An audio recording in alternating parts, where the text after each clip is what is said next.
Hello friends, once again welcome back to my channel. ಈ ದಿನ ನಾವು 6ನೇ ತರಗತಿಯ ಗಣಿತ ವಿಷಯಕ್ಕೆ ಸಂಬಂಧಿಸಿದ ಪಾಠದ ಹೆಸರು ಸಮಮಿತಿ.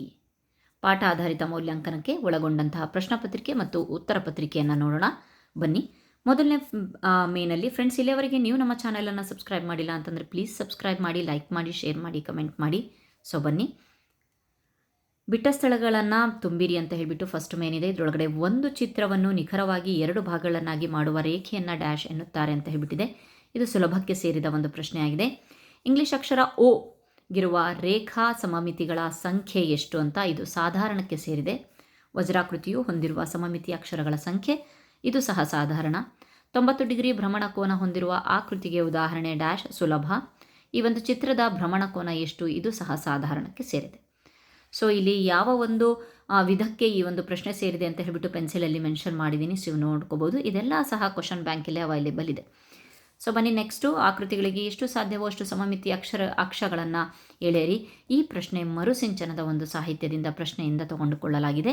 ಸೊ ನಮಗೆ ಗೊತ್ತುಂಟು ಈ LBA 15 + 5 ಮರುಸಿಂಚನದಿಂದ ತೊಗೊಬೇಕು ಅಂತ ಹೇಳ್ಬಿಟ್ಟು ಇಲ್ಲಿ 2 ಮಾರ್ಕ್ಸ್ ಮರುಸಿಂಚನದಿಂದ ಬಂತು. ಪ್ರತಿಯೊಂದು ಚಿತ್ರಕ್ಕೂ 1 ಮಾರ್ಕ್ಸು, 2 ಮಾರ್ಕ್ಸು. ನೆಕ್ಸ್ಟು, ಕೆಳಗಿನ ಚಿತ್ರವನ್ನು ಪ್ರದಕ್ಷಿಣಾಕಾರದಲ್ಲಿ ತಿರುಗಿಸಿದಾಗ ಯಾವ ರೀತಿ ಕಾಣಬಹುದು ಎಂದು ಬರೆಯಿರಿ. ಇದು ಸಹ ಮರುಸಿಂಚನದಲ್ಲಿ ಇದೆ. ಸೊ ಇಲ್ಲಿ 3 ಒಂದೊಂದೊಂದೊಂದು ಚಿತ್ರಕ್ಕೆ 1 ಮಾರ್ಕ್ಸ್ ಥರ 3 ಮಾರ್ಕ್ಸ್ಗಳು ಇಲ್ಲಿ ಬಂದಿದೆ. So total 2 marks, 3 marks, 5 marks ಮರುಸಿಂಚನದಿಂದ ಬಂದಿದೆ. ಸೊ ನೆಕ್ಸ್ಟ್ ನೋಡೋಣ. ಕೆಳಗಿನ ಲೆಕ್ಕಗಳನ್ನು ಮಾಡಿ ಕೆಳಗಿನ ಆಕೃತಿಗಳಿಗಿರುವ ಸಮಮಿತಿ ರೇಖೆಗಳ ಸಂಖ್ಯೆ ಬರೆಯಿರಿ. ವರ್ಗ ಮತ್ತು ವಜ್ರಾಕೃತಿ. ಇದು ಸುಲಭ. ಇಲ್ಲಿ 5 ಪ್ರಶ್ನೆಗಳಿದೆ, 2 ಅಂಕಗಳು per each questions, total 10 marks. ಈ ಚಿತ್ರಗಳಿಗೆ ರೇಖಾ ಸಮಮಿತಿ ಅಕ್ಷಗಳನ್ನು ಎಳೆಯಿರಿ ಅಂತ ಇದೆ. ಸಾಧಾರಣಕ್ಕೆ ಸೇರಿದೆ. ಈ ಕೆಳಗಿನ ಚಿತ್ರಗಳಲ್ಲಿ ಸಮಮಿತಿ ರೇಖೆಗಳನ್ನು ಎಳೆದು ಬಿಟ್ಟು ಹೋದ ರಂಧ್ರ ಗುರುತಿಸಿ ಅಂತ. ಇದು ಕಠಿಣಕ್ಕೆ ಸೇರಿದೆ. ನೆಕ್ಸ್ಟು, ಯಾವುದೇ ರೇಖಾ ಸಮಮಿತಿ ಅಕ್ಷ ಹೊಂದಿರದ ಯಾವುದಾದ್ರೂ 4 ಇಂಗ್ಲಿಷ್ ಅಕ್ಷರಗಳನ್ನು ಬರೆಯಿರಿ. ಇದು ಸಹ ಸುಲಭ. ಈ ಆಕೃತಿಗಳ ಭ್ರಮಣ, ಸಮಮಿತಿ, ಕೋನ ಹಾಗೂ ಸಂಖ್ಯೆಗಳನ್ನು ಬರೆಯಿರಿ. ಸಮಾಂತರ ಚತುರ್ಭುಜ, ನಿಯತ ಚತುರ್ಭುಜ, ಇದು ಸಾಧಾರಣಕ್ಕೆ ಸೇರಿದೆ. ಸೊ ಇದಿಷ್ಟು ಸಹ 20 ಅಂಕಗಳನ್ನು ಒಳಗೊಂಡ ಪ್ರಶ್ನೆ ಪತ್ರಿಕೆಯಾಗಿದೆ. ಸೊ ನೆಕ್ಸ್ಟ್ ಮಾದರಿ ಉತ್ತರವನ್ನು ನೋಡೋಣ. ಸೊ ಹಾಗೆ ಸ್ಕ್ರೋಲ್ ಮಾಡ್ಕೊಂಡು ಹೋಗ್ತೀನಿ. 1ನೇ ಕ್ವಶನ್, ಸಮಮಿತಿ ರೇಖೆ ಅನಂತ 2 ವರ್ಗ 170 ಡಿಗ್ರಿ.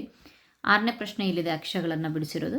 ಸೊ ನೆಕ್ಸ್ಟು 7ನೇ ಪ್ರಶ್ನೆ, ಪ್ರದಕ್ಷಿಣಾಕಾರದಲ್ಲಿ ನೋಡ್ರಿ. ಇಲ್ಲಿ ಈ ರೀತಿಯಾಗಿ 3 ಪ್ರಶ್ನೆಗಳಿಗೆ ಇಲ್ಲಿ ಉತ್ತರ ಇದೆ. ಸೊ ತುಂಬ ರಫಾಗಿ ನಾನು ಬಿಡಿಸಿದ್ದೀನಿ. ಸೊ ಹಾಗಾಗಿಬಿಟ್ಟು ಅನ್ಯಥಾ ಭಾವಿಸ್ಬಿಡ್ರಿ. ಸೊ ನೆಕ್ಸ್ಟು 8ನೇ ಪ್ರಶ್ನೆಗೆ ವರ್ಗ 4 ವಜ್ರಾಕೃತಿ 2, 9ಕ್ಕೆ ರೀತಿಯಾಗಿ ಸಮಮಿತಿ ಅಕ್ಷಗಳನ್ನು ಎಳೆಯಲಾಗಿದೆ. 10ನೇದಲ್ಲಿ ಇಲ್ಲಿ ನೋಡಬಹುದು ನೀವು, ಇಲ್ಲಿ ರಂಧ್ರಗಳು ಸಹ ಫಿಲಪ್ ಮಾಡಬೇಕು ಮತ್ತು ರೇಖೆಗಳನ್ನು ಸಹ ಎಳಿಬೇಕಾಗತ್ತೆ ಈ ರೀತಿಯಾಗಿ. ನೆಕ್ಸ್ಟು, ಯಾವ ಒಂದು ಅಕ್ಷರಗಳಿಗೆ ಸಮಮಿತಿ ಒಂದು ಅಕ್ಷ ಮಾಡೋಕ್ಕಾಗಲ್ಲ ಅಂತಂದರೆ FGJL ಅಂತ ಹೇಳಿ. ನೆಕ್ಸ್ಟು 4 ಅಂತ ಕೇಳಿದ್ದಕ್ಕೆ FGJL. ಸೊ ಇನ್ನು ನೀವು ಯೋಚನೆ ಮಾಡಿ ಬರಿಬೋದು. ನೆಕ್ಸ್ಟು, ಸಮಾಂತರ ಚತುರ್ಭುಜ 180 ಡಿಗ್ರಿ, ನಿಯತ ಪಂಚಭುಜಾಕೃತಿ 72 ಡಿಗ್ರಿ.